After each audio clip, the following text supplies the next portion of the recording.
It's Om Shanti, Om everyone. Shanti. Om Om Shanti.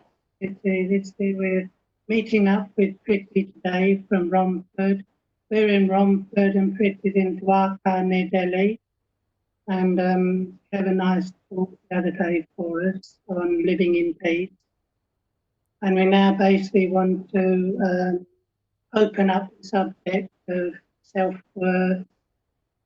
These will all be connected to self-confidence, self-respect, self-esteem, because you've got people in our society that are from an early age, they're struggling with a trauma they experience that can last them their whole life long, and would always be looking for appreciation from others. So it's a major problem with, some people try to control and not be controlled by others. So it's all connected with this one building one's own character through self-esteem, and that's why we've invited Bitsy from Waka to hopefully enlighten us today. So we've all got some string to our bow, but the more strings we have, the better for us, really, because then it gives us that feeling of not needing so much from the external to build this character that we all need so intimately at this time in our own being, as it were. I'm going to hand you over to Prithvi, a sparkling self, and he'll take it from there. Om Shanti, Prithvi. Om Shanti. Thank you, brother. And thank you first for the opportunity you have given to me. And this is a very interesting topic, I think. And this is the one, I would say, the pivot of our life. And everything revolves around this.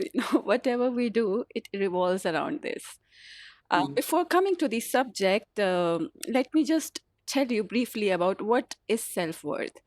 So, self worth is valuing yourself, thinking about yourself. So, what you think about yourself is your self worth.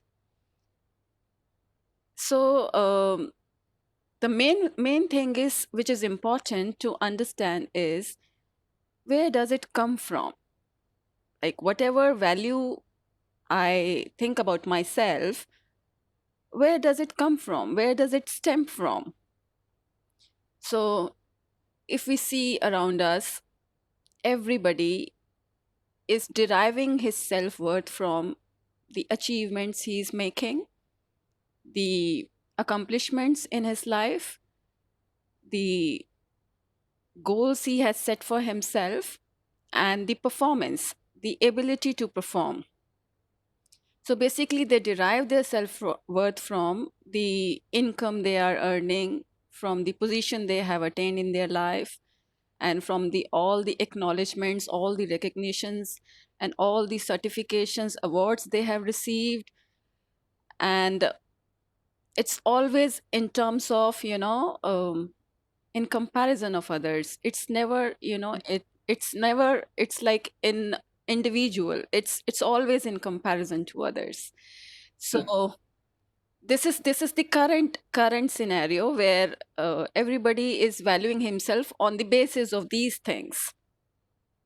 So, and this is very wonderful also to, I would say, amusing rather, that every behavior, every action of every individual is just coming out of this, sense of self worth. And usually it is lack of self worth, I would say. Mm. So let us just, discuss in detail how does this lack of self worth affects us. If you see the people who have this superiority complex, that those people who feel that they are better than others and others are less than them, and they are superior to others, and they are always dominating others, controlling others. So Mm. they derive their sense worth from the delusion of, you can say, grandiosity. They want to feel good about themselves by uh, seeing others as lesser than them. So this gives them the sense of satisfaction, the sense of accomplishment that yes, they have been able to achieve. So this is like they think that they are creating an image of themselves in front of others, and then others would think about them as if they are very superior and very able, competent. So this is the superiority complex. Then there is another inferiority complex where the person feels when somebody else gives me recognition, when somebody else uh, tells me my worth, then I feel worthy. So I'm always depending on others. So those kind of people are people pleasers. They are always pleasing people.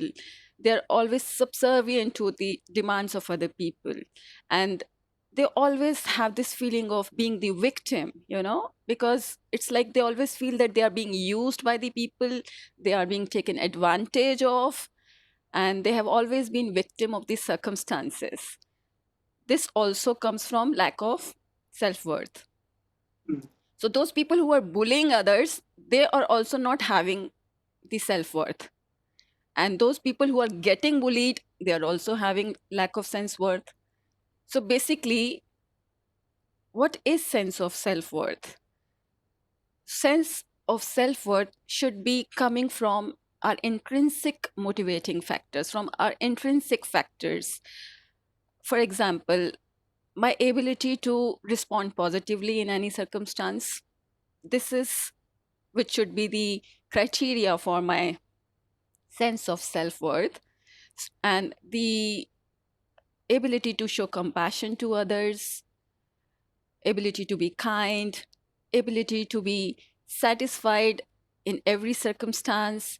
So these are our inner virtues, our inner values, like thoughtfulness, kindness, and compassion, um, optimism, honesty. These are the values, inner virtues, which we have direct control over, like which are within ourselves. And it doesn't depend on any other person outside. But usually, what we think about self worth is which is depending on others, which is outside of us. If people admire me, then I feel good about myself. If they don't admire me, I don't feel good about myself. So that shows the powerlessness. I'm mm, giving the power away to other people. I'm giving the power away to circumstances to make me feel worthy. I feel worthy when the other person tells me that I'm worthy. So I'm waiting for that acknowledgement from others, the validation from others, the approval of others. We don't need to. Actually, we don't need to. If you, um, I think it's very, you can say, unusual, but let us just imagine if the birds were comparing with each other, if the animals were comparing with each other. Just think, the ostrich bird. If it feels that, oh, I don't belong to this bird category because I don't have features like a bird, or if it feels I'm too heavy or I don't fly so high, other birds can fly higher than me. Suppose if birds also keep thinking like that, what would happen, And suppose if animals think like that, like cats, there are different breeds of cats, there are different breeds of dogs. So suppose if one breed starts thinking, oh, that breed is superior than me, or my breed is inferior than that, or human beings like that breed better, or why did I got birth in this breed, why didn't I get birth in that breed? And suppose animals also start thinking about, this way, then this world would be a chaos. If nature start thinking like that, like suppose trees start comparing with each other, oh, that tree gives more fruits than me, I'm giving lesser fruits, or that fruit is sweeter than my fruit, or oh, that has more branches than me, or that tree is more stronger than me and I am weaker. And climber feel that, oh, I need a support of a tree, to grow myself. If those trees also keep thinking like that, if they start thinking like that, we would not be enjoying nature. We would not be going to the park. We would not be going to the mountains and near sea beaches, because we would be feeling that, Be like being at home. yeah. It would be like being back home again. So thankfully they're not doing that. And we human beings, we are the only creation, who keep thinking about these things. Oh, I'm not beautiful enough, I'm not good enough, I'm not smart enough, or she's more clever than me, or she's more intelligent than me, or she sings better than me. Sometimes, because nowadays what's happening, I just share an example with you. Because I belong to medical profession, so one day I was just going through a study where a girl was there and she was anorexic.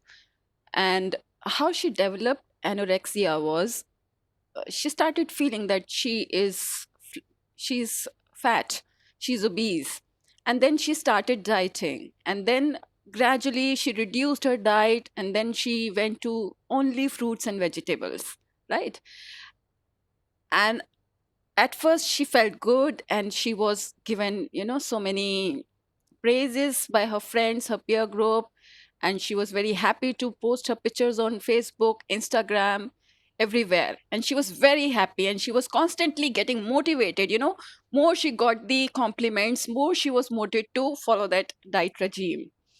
And one day she was in the hospital, she was admitted, and she was having serious problems. She was having nutritional deficiencies, and other organs got affected because the balanced nutrition was not there. And the doctors were telling her, stop doing it. They were counseling her that this is the reason why she has got into the hospital. And for her, it was like, how to let go of this, it was like, so she was so addicted to it that she could not think of living this practice. She was constantly inclined to follow that diet pattern, and she felt that she could not eat more. But gradually she had been given psychotherapy, and she was made to believe. And then she had you psychotherapist made her understand that her worth doesn't depend on how she looks. Her worth doesn't depend on how thin she is. So she should start accepting herself, and that self worth should be derived from the abilities she has inside, of like helping people, of the goodness she has in her, of the things which she can do for others. And those things where she could be adding value to the lives of others, that would be, uh, you can say, satisfying.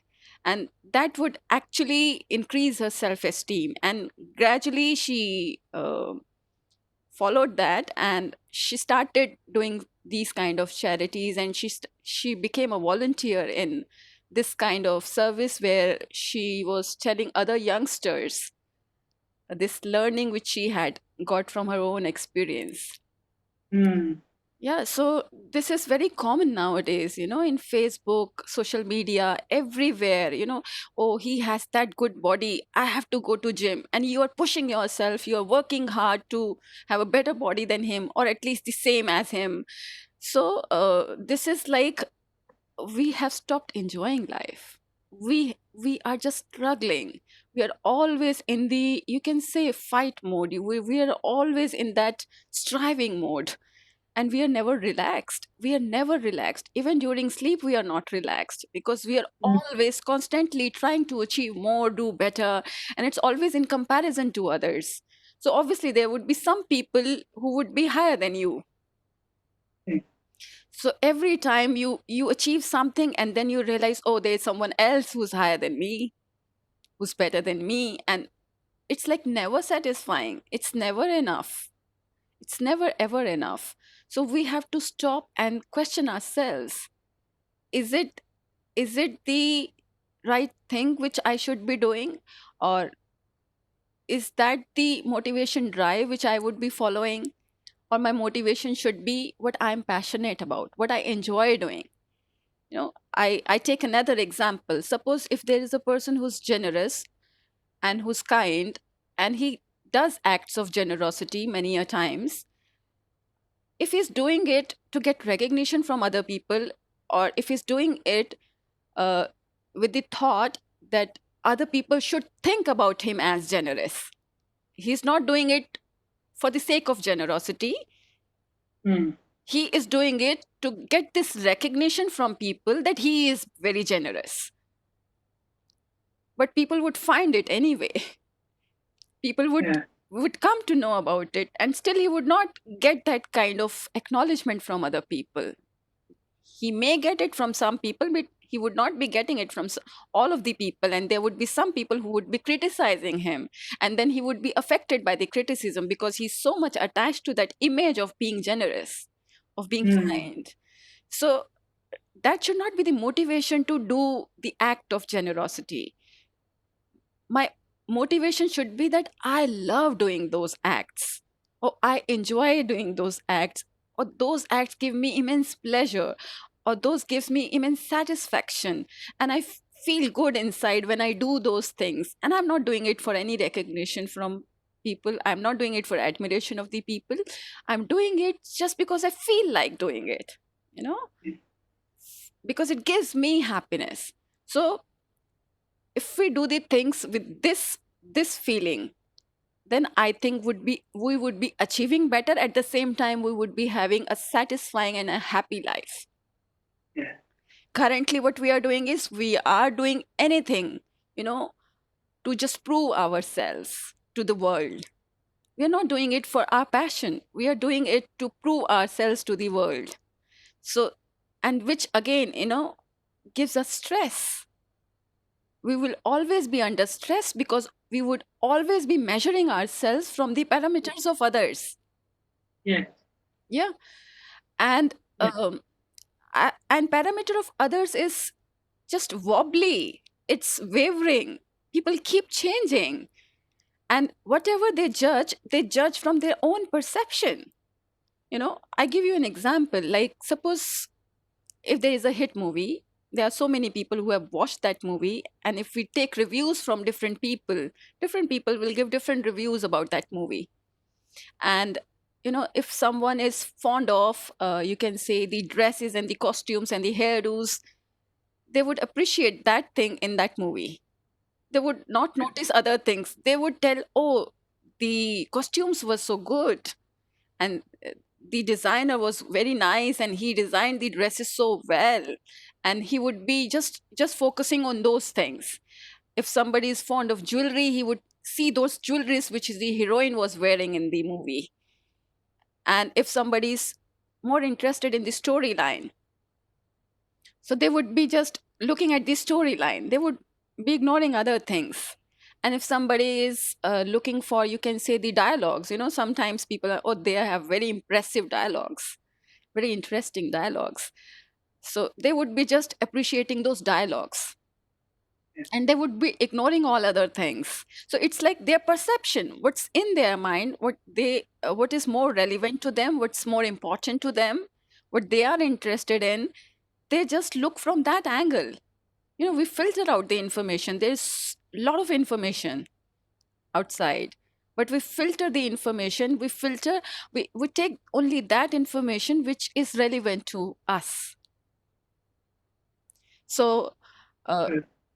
so in that case, suppose if a movie is very good, actors did the acting very well, and the storyline was good, but suppose the dialogues were not that good, dialogues were very simple, but otherwise the cast was good, actors were good, costume was good, but the person who's looking for the dialogues, he would say, oh, that movie was boring, or that movie was not that interesting. Oh, they did not have that dialogues interesting. So they would criticize, but the other person Mm. would be appreciating the same movie, who is looking for the storyline probably, and who's looking for the acting. Sometimes it happens like the actors acted very well, but the story was not that good. So and the movie is not successful, and suppose if doesn't get hit, then the actor would feel, he would attach his performance to the success of his movie. He would not think that, oh, I acted well, it was not my problem. There were other factors which were responsible. There were so many contributing factors. Probably the story was not liked by the audience, or probably they didn't like the cast, or they didn't like the location where it was shooted. There may be many other things, many other reasons, but he would associate with his own performance, and then he would start having this feeling of sense of worthlessness. Yeah. Yeah. So Yeah. so all these external things are very shaky. They're not constant. They will never remain constant. Suppose if a cricketer, sometimes he plays very well and he makes a record, and sometimes he is not able to play that well. It may be because of stress he may have experienced before, a day before the match, or it may be because he couldn't sleep properly. There would be many other factors, or that temperature was not conducive, or the weather or climate was not, his body could not adapt to it. There could be many reasons for that. Or his mind was preoccupied with something else. So, but he would associate it with the performance. So performance, some people think that if your performance is good, that means you have the ability. If your performance is not good, that means you don't have the ability. But that's not the criteria. Many a times you have the ability, but you're not able to perform to your full potential. And there are many reasons for that. So we should not be depending on these external things from which we derive our sense of worth. And if we go back to our childhood days, if you just imagine those 2-year toddler, have you ever seen them comparing each other, like, I'm chubby and fat, the other person is skinny, the other child is skinny and I'm fat, or my skin, or I'm black and he's white, or I'm he is unaware of all those things. He's just enjoying, he's just playing.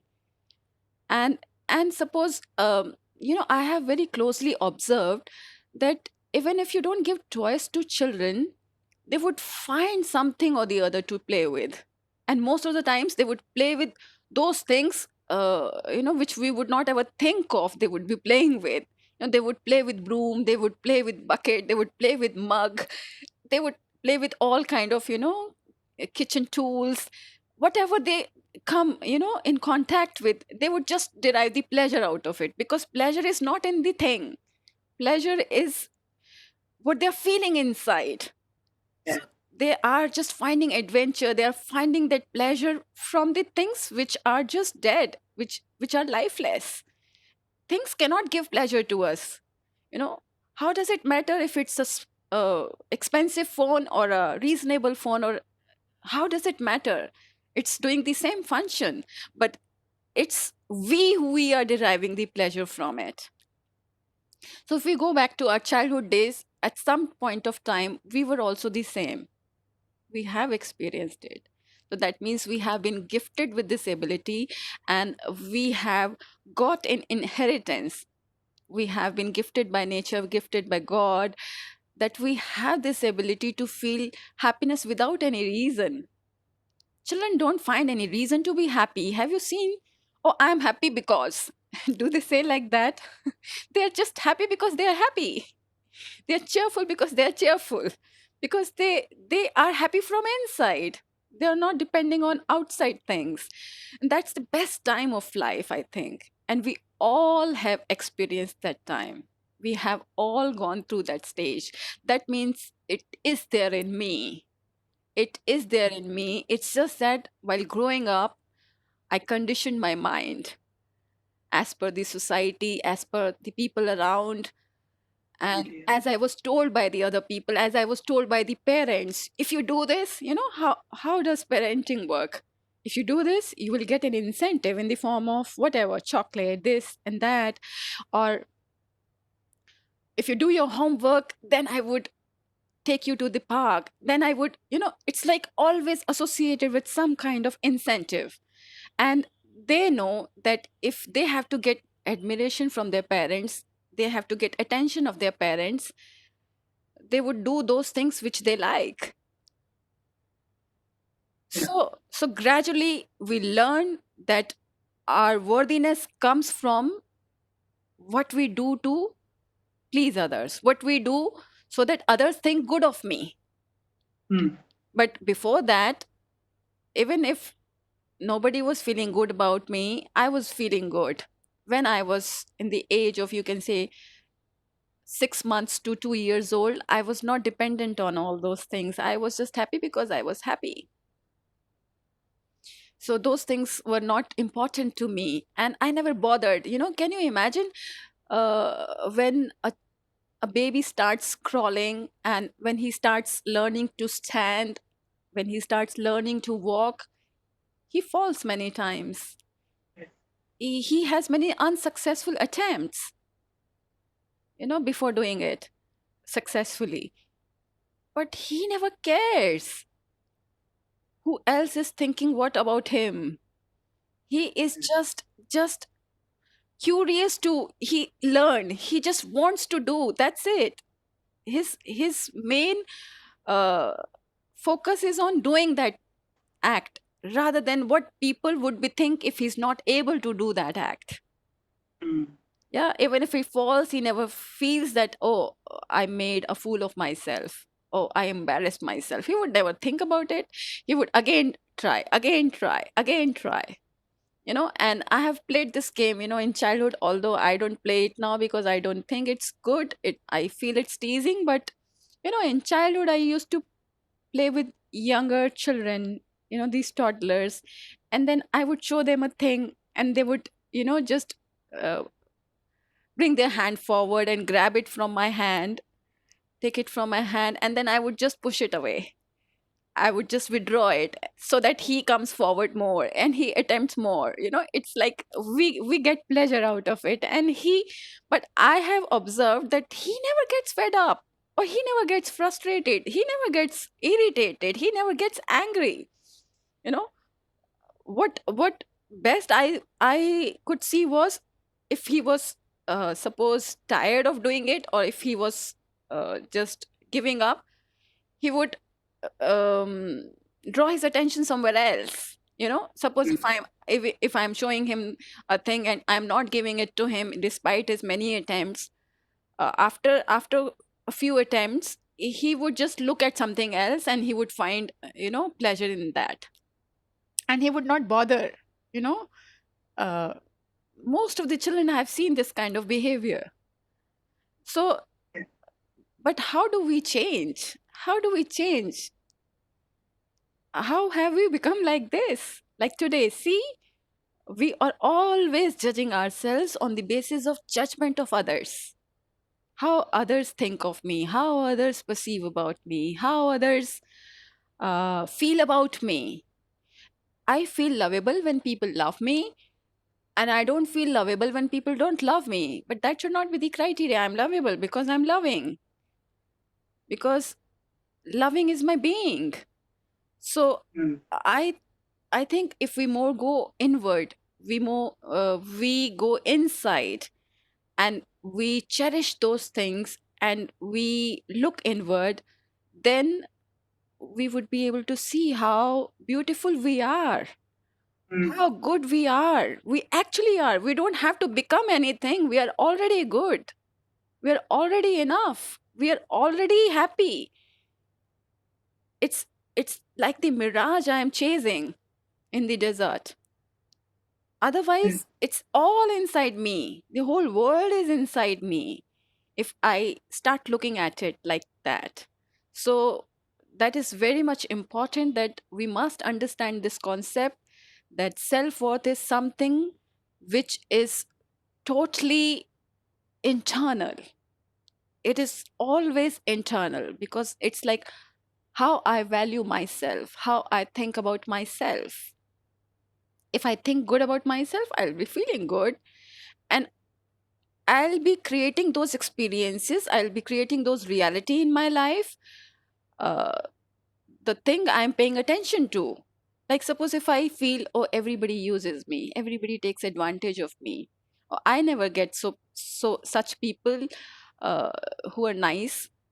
Always those people are there around in the world. So I'm focusing on those things, and I feel that probably I don't deserve good things. Probably I don't, there's some fault in me. Probably, I'm not that good enough, or probably my family background, or probably because I have born in this kind of environment, that's why I'm more prone to all these things. So I would attract more and more of such kind of experiences in my life, and I would create similar realities, and then I would say, you don't know, but I have experienced it, that's why I'm saying it. But what I experienced was my own reality, and Yes. it was based on the thoughts what I was creating inside. I was always feeling lack inside. My all thoughts were coming from the lack.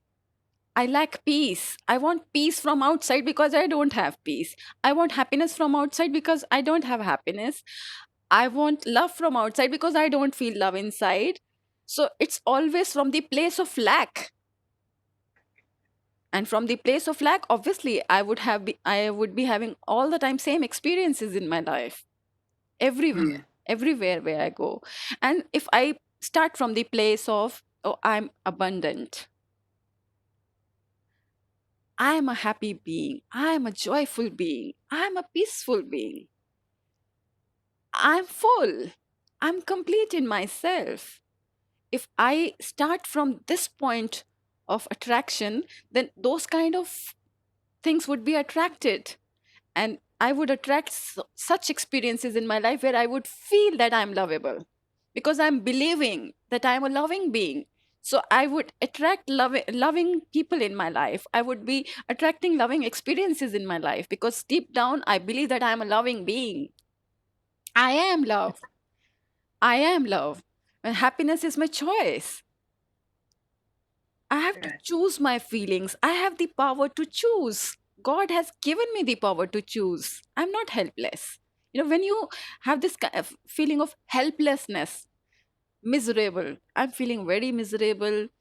Oh, I'm so helpless. If you feel helpless, you would be having those experiences where you would constantly feel helpless. But if you feel, oh, I'm strong, and these circumstances and these outside factors cannot have any influence over me because it's my choice. I believe in unconditional happiness, and I am happy for no reason. Happy for no reason.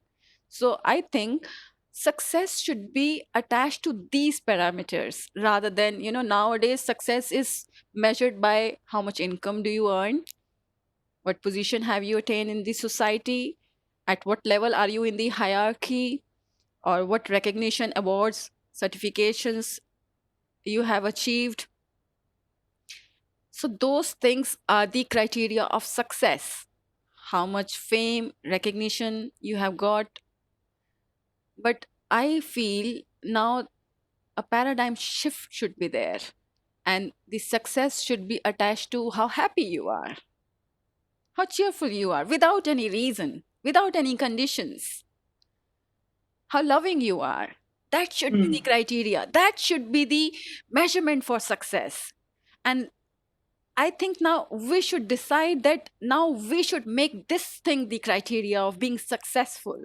And then everybody would start, working on that part. And you will see all happy people around you. And you know what? There's no competition in it. That's the wonderful part of this. Suppose if I make the criteria that the happiness you feel, the cheerfulness you feel, the joyfulness you feel, the satisfaction you feel without any reason, that is the criteria for success. And that person is the most successful person who is able to do that in almost all of the circumstances. If that is made the criteria for success and somebody achieves it, the other person would be inspired to achieve the same. He would not feel, oh, that person should feel sorrow, that person should feel grief. You would not you would not ever think of he should be lesser than me. You would He is where he is, but you would also feel that I have to be the same. You would not compete with the other person, that oh, he's so cheerful and I'm not cheerful. In fact, you in while coming in contact with that person, when you're in the vicinity of that person, you would be cheerful. you know you would be getting that radiation from that person. He would be radiating that cheerfulness, happiness around him. So you would be attracted, and you would be like inspired to follow the same. You would not be competing if that is made this criteria for success. you know so this kind of unhealthy, nowadays people talk about healthy competition, unhealthy competition, but there should not be any competition at all. Competition is never healthy, unhealthy. Competition is competition, and it should not be, you know because everybody wants to be above average. I want to be above average, and who would make the average? Who would make the average? So it's always like, if suppose I achieved 80% and 80% was above average at my time, in my times, and now the 95% has become the average, above average nowadays. And Yes. yeah, so then 100% would be the average. So it would never be enough. It would never be enough, and not all of the people would be ever be able to achieve 100%, not all of them. But No. cheerfulness, happiness, Okay. joyfulness, everybody would be able to achieve. Everybody. And that is a goal which is realistic goal, which is easily achievable if we want to. If we work in that direction, it is very much achievable. So with this, I send the good wishes to all of those who feel that they need to do something and prove something to feel better. I want to tell them that they are already good. They're already the best. So at the end, I would just give 2 or 3 minutes guided commentary, so that, Great. That would be so lovely. yeah, so keep your feet on the ground, relax your body, drop your shoulders, relax all the muscles of your body, watch all the muscles of your face getting relaxed, watch your breath, breathe in, breathe out, and just give this thought to yourself: I'm worthy, I'm lovable, I am a lovely being, I am happy to be what I am, I'm enjoying every single moment of my life, I'm living in the present moment, and I'm happy wherever I am. I'm good enough. I'm a loving being. I'm a peaceful being. All goodness is flowing through me. What I'm looking for is all inside me. I find the happiness inside.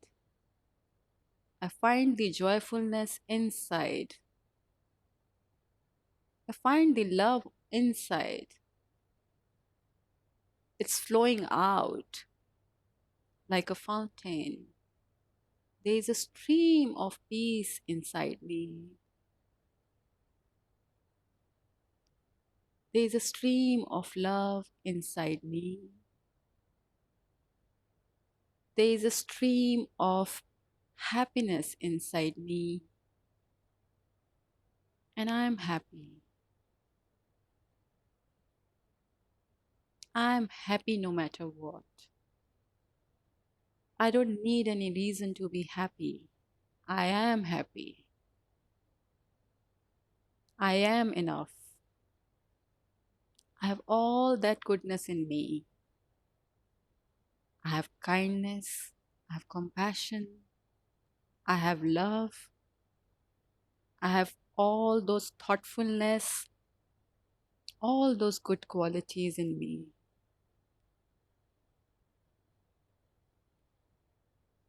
I'm feeling worthy. I'm capable. I love my inner being, and my inner being is positive. My inner being always look positive in others. My inner being always look positive in all the situations. I'm feeling close to my inner being.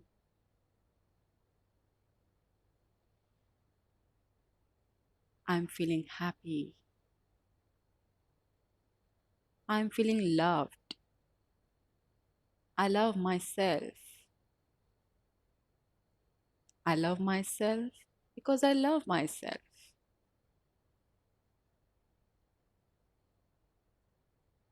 I am a happy being.